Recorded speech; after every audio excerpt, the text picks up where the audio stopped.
ന്യൂസിലേക്ക് സ്വാഗതം. ഇന്നത്തെ പ്രധാന വാർത്തകൾ വായിക്കുന്നത് സനോവ.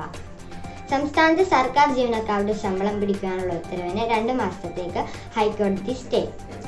സർക്കാർ ജീവനക്കാരുടെ ശമ്പള വിതരണം വൈകും. സ്റ്റേ മറികടക്കാൻ ഓർഡിനൻസ്.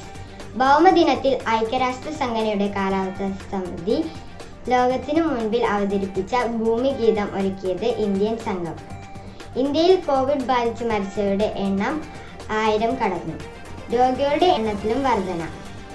സംസ്ഥാനത്ത് റെഡ് സോണിലുള്ള കോട്ടയത്ത് അതീവ ജാഗ്രത. ഇടുക്കിയിലും നിയന്ത്രണങ്ങൾ ശക്തമാക്കി. ഇതര സംസ്ഥാനങ്ങളിൽ നിന്നുമുള്ള മലയാളികളുടെ തിരിച്ചുവരവിനുള്ള രജിസ്ട്രേഷൻ ഇന്നു മുതൽ. ഇനി പ്രാദേശിക വാർത്തകളിലേക്ക്. വൈപ്പിൻ പറവൂർ മേഖലയിൽ ഭൂരിഭാഗം സ്വകാര്യ ബസ്സുകളിലും താൽക്കാലികമായി സർവീസ് നിർത്താൻ ഗതാഗത വകുപ്പിന് അപേക്ഷകൾ നൽകി. വൈപ്പിനിൽ നിന്ന് ഫോർട്ട് കൊച്ചിയിലേക്ക് ഡയാലിസിസ് രോഗികൾക്ക് ബോട്ട് സർവീസ് ഏർപ്പെടുത്തണമെന്ന ആവശ്യമുയരുന്നു. പ്രധാന വാർത്തകൾ അവസാനിച്ചു. നന്ദി, നമസ്കാരം.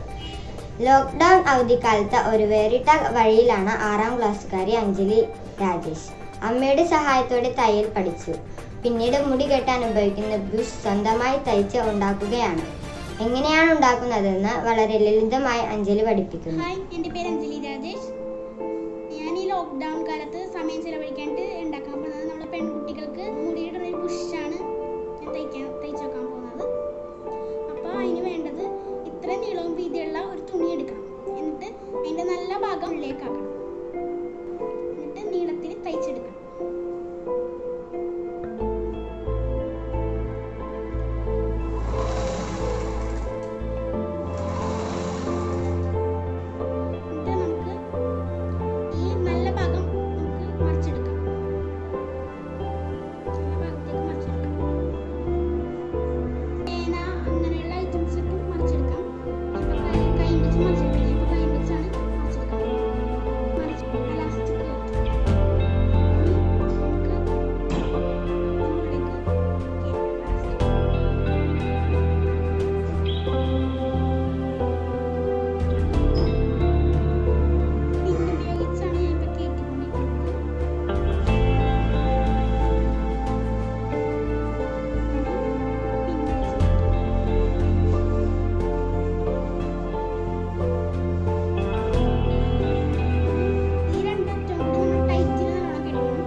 വീട്ടിൽ നിന്ന്